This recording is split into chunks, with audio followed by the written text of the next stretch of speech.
It is a city without water, without access to food, without communications, without power. A city reduced to ruins by constant Russian bombardment. A city which cannot even properly bury its dead. A message from the International Red Cross in Mariupol speaks of an increasingly dire and desperate situation, while President Volodymyr Zelensky branded the bomb attack on its maternity hospital yesterday as a war crime. Attempts at humanitarian corridors across Ukraine have again faltered today as several cities remain under bombardment. The mayor of Volodymyr said that a hospital in his city was hit overnight.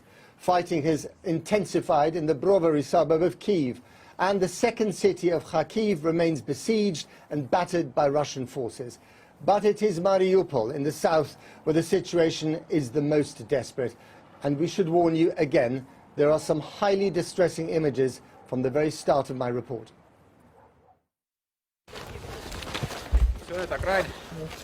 Every day this war brings a new low, and this was today's. The unforgettable sight and sound of a burial in Mariupol.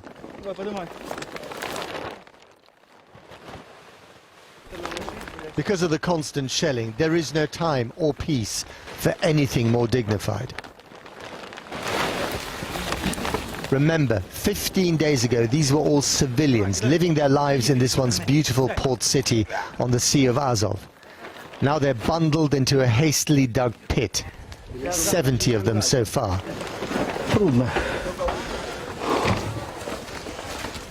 The grim work is performed not by professional grave diggers, but by volunteers from the council, like Volodymyr. Most of them were killed by Russian bombs, but some because they couldn't get urgent medical treatment in a city where the hospitals have been shelled.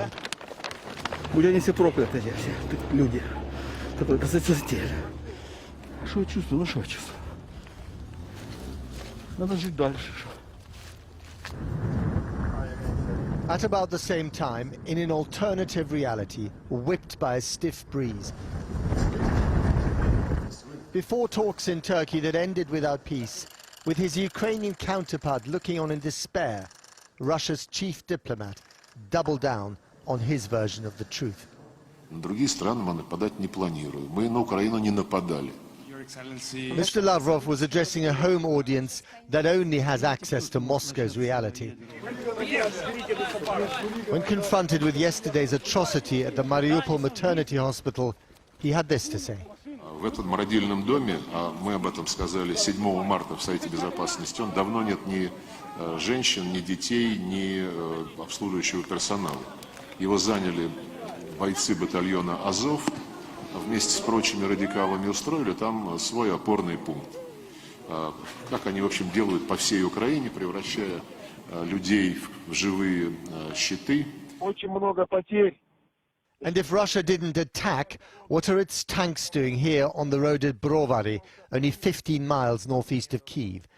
And why are they bunched up like this, sitting targets for an artillery ambush? A cardinal error for which they paid a heavy price. Perhaps this is why the siege of Kyiv hasn't yet taken place. We don't know exactly what happened to the Russian soldiers in these tanks, how many died, how many were taken prisoner. But this is the sort of humiliation that Russian viewers will never get to see. In Kharkiv, a predominantly Russian-speaking city, the siege is well underway, although even here the Ukrainian forces are holding on, and so is 91-year-old Alvitina Shanina. She's too frail to speak or to be moved to the shelter, but in her memory she's living through the last time she endured a siege. The famous siege of Leningrad, when the Nazis were the enemy. Меня больше всего возмущает то, и появляется нечеловеческая злость от того, что Алевтина Семеновна начинала свою жизнь в блокадном Ленинграде. Девочка голодала, в холоде, в голоде жила, и заканчивает свою жизнь. Там были фашисты, и здесь фашисты, получается, пришли, разбомбили наши дома. Back in Mariupol under siege, they're queuing for something they once took for granted in another life. Water, now by the bucket. Mariupol in March 2022, reliving a grim and distant past in Europe that we'd all assumed was buried. Прямое попадание. How wrong we were.